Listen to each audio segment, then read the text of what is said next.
How's it going, everybody? Welcome back to the Homestead. Today's video, I guess you could say, it's going to be a little, I guess you could say, unusual. So, as a lot of homesteaders know, and a lot of all you farmers and farm animal keepers and all that, it can be an expensive hobby to have.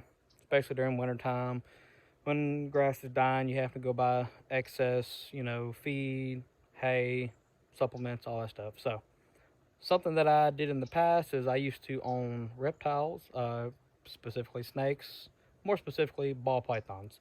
So not the big man-eaters, as a lot of folks want to call them. Ball pythons max out at about 5 foot on average.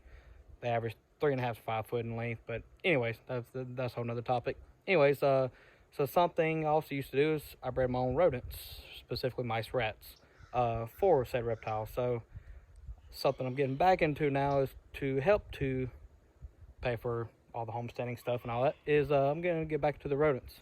So that's what this building here is for, and I'm going to take y'all inside and kind of show y'all some of what I'm talking about here.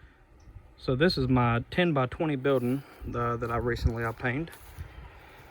And as you see, I've fixed it up with flooring, got insulation in the walls, interior walls, 1/2 inch thick interior walls of OSB plywood instead of drywall, just mainly for the fact it's easier to screw stuff into being wood versus the drywall. This right here is just something that I have keep all my spare bedding in. This is my feed barrel, got AC, heat there, dehumidifier, got a circulation fan in here, and this is what is called rat racks or rodent racks, whichever one you want to call them. So over here, this is my mice rack. These are some fresh mice that I have here. They're my fresh breeders. You can see that's a little pregnant female. She's pretty thick there. And let me show you some of my, I guess you could say, some of my big boys. No, that's not one of my biggest ones. Neither is that. Where are you at, big boy? There he is. As you can see here, this is a rat. That is what you call a true big male rat. And as you see, they come in an assortment of colors. You got red eyes, black eyes, got some brown and whites, black and whites, got some orange ones, some gray and whites. These here are actually raised up from babies. Majority of the ones I have here I bought as pre-adults.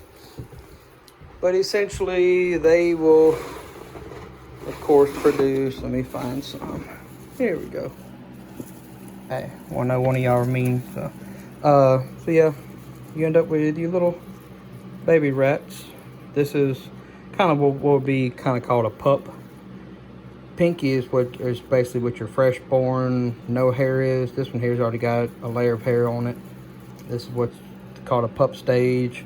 The next stage is what's called a crawler, then a weaned, and then small, large, or small, medium, large, and so on and so forth. But yeah, just a little variation of I said colors and types and all. Let me see, I think we got some freshborns in here. Well, these are a little bit smaller than the one before.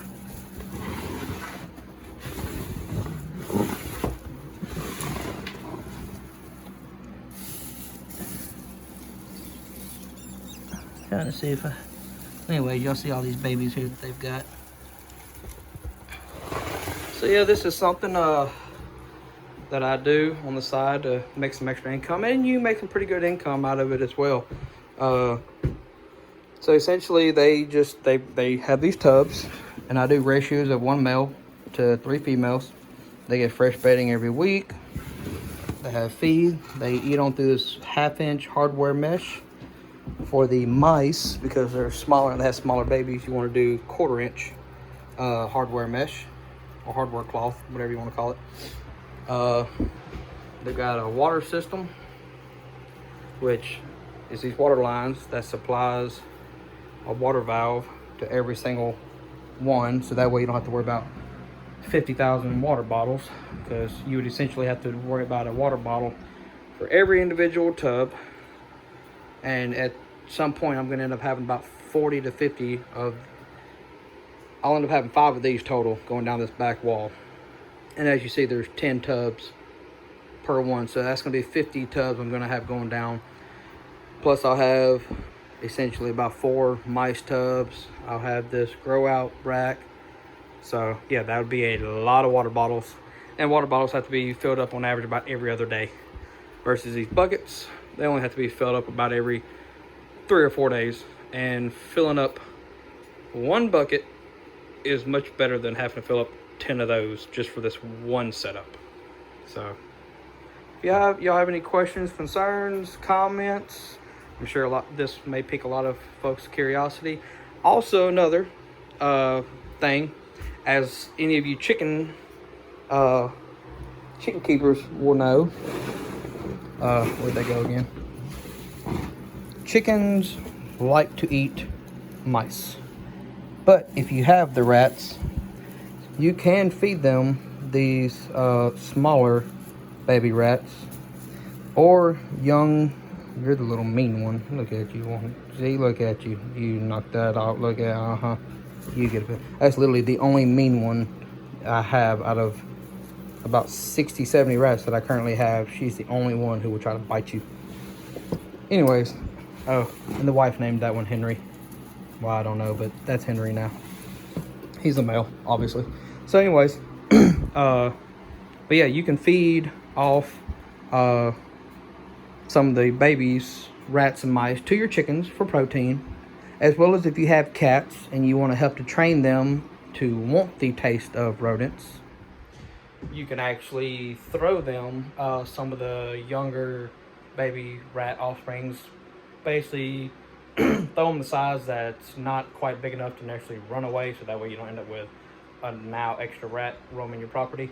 Feed it like the little ones I was showing you. It gets them knowing the smell and the taste of rats.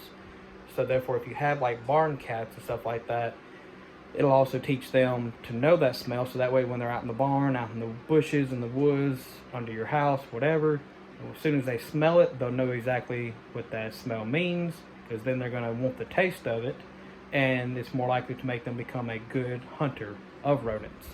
I have one cat in particular. I can throw her one of these, like say for example, if I have one of these really big ones, like the big male I showed you earlier, if one of them die on me, but it's still, I find it's still pretty fresh, I can actually throw it out there, and she's like, basically, essentially, that rat is about half the size of her, and she will pick that thing up and take off with it and go eat the whole thing.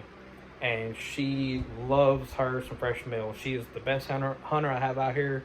I'm also teaching her keywords to where if I ever get one loose in the shed here, I can just turn her loose and give her the keyword, and she'll know exactly what that means, and she'll go catch it. And then I don't have to worry about it getting into all my other stuff. So, again, if y'all have any questions, comments, concerns, please hit me up. Like I said, if you have any questions as far as wanting to start doing this yourself, I primarily do this to sell to reptile people, primarily in the snake industry. Something I did before. I was very, pretty successful with it, but at one point I got, too preoccupied with a bunch of other stuff, trying to start up some other little side businesses and stuff, and so I had gotten out of this, but apparently now the calling is going up for me to get back into it, because I have a lot of folks who have been saying they haven't been able to get rodents very well. A lot of people have gotten out of breeding the rodents, so I'm getting back into it to not only have some extra income, as well as help out some friends of mine who are big snake breeders, stuff like that. So, like I said, if you have any questions, comments, concerns, I know I've already said that like 50 times, but anyways, if you don't mind, hit that subscribe button, hit me up in the comment section with anything you want to know, or any helpful hints in case you do the same thing, maybe on the side. Other than that, y'all have a good one.